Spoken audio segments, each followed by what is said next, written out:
Pemerintah telah membentuk Satuan Tugas atau Satgas Anti Premanisme. Menteri Dalam Negeri Tito Karnavian bilang Satgas Premanisme akan dipimpin Menko Polhukam Budi Gunawan. Satgas dibentuk sebagai langkah memberantas aksi premanisme dan ormas yang mengganggu iklim investasi. Ada Satgas dari Polhukam, ada Satgasnya, nanti Kemendagri salah satu bagian dari Satgas itu. Tugas utamanya Pak sebetulnya apa Pak kalau untuk Satgas Premanisme? Target yang mau dikejar apa Pak? Di antaranya kan mengenai penegakan aturan-aturan yang sudah ada ya. Sebetulnya dalam aturan-aturan itu mengenai keormasan, kan ada yang badan hukum, ada yang terdaftar, ada yang tidak terdaftar. Nah, kalau yang badan hukum terdaftar itu yang melakukan penindakan adalah kalau ada terjadi pelanggaran itu adalah dari Kementerian Hukum. Nah, karena yang memberikan izin badan hukum itu adalah Kementerian Hukum. Kalau yang ormas yang tidak berbadan hukum tapi terdaftar di Kementerian Negeri, maka yang melakukan tindakan sanksi administratif kalau ada pelanggaran itu adalah dari Kementerian Negeri. Kalau sanksinya pelanggaran pidana, otomatis yang menegakkan adalah dari penegak hukum, kepolisian terutama. Jadi Satgas ini lebih utamanya adalah bagaimana menegakkan aturan-aturan yang sudah ada. Jadi siapa yang berbuat apa.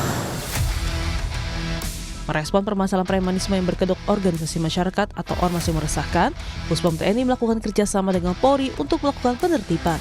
Dan Puspom TNI Maijen Yusri Nuryanto menegaskan, jika ada oknum TNI yang terlibat dalam organisasi masyarakat dan meresahkan warga, maka Puspom TNI akan langsung menangani kasus tersebut. Sedangkan jika anggota ormas yang meresahkan berasal dari masyarakat sipil, maka kasus tersebut segera ditangani oleh polisi.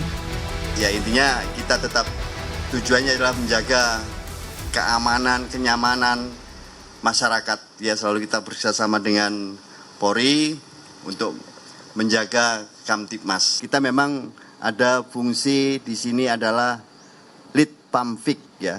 Lead ini adalah intelijen ya, di mana kita selalu berkolaborasi, bekerja sama dengan intelijen lain ya, dengan kepolisian, kemudian mungkin dari BIN, kemudian dari BAIS ya. Ini ya informasi-informasi yang ada lah.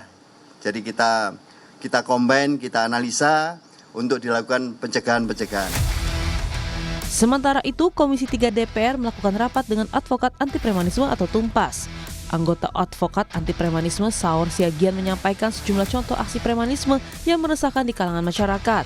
Saur menyebut tindakan meresahkan itu tidak hanya berupa ancaman verbal, melainkan juga tak segan menggunakan senjata. Dirinya mendesak Komisi 3 DPR untuk segera menangani permasalahan premanisme yang berkedok ormas.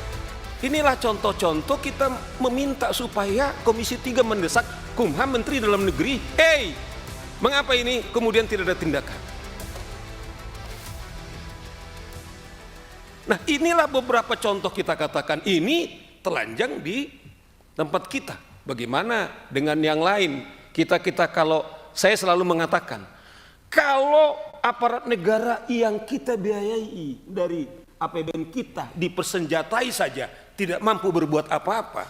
Saya tidak tahu Komisi 3 mungkin secara pribadi Anda mungkin berhak untuk mengusulkan untuk punya senjata. Ormas-ormas itu, mereka pakai ada PM-nya, telanjang sekali itu pistol-pistolnya, tidak ada itu ditangkap.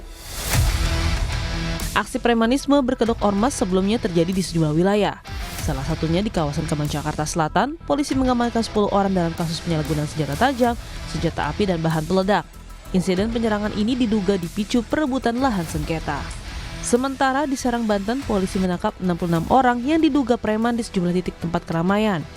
Dari 66 orang, 13 orang langsung diproses secara hukum lantaran diduga melakukan aksi tindak pidana yang meresahkan warga. Tim Liputan, Kompas TV.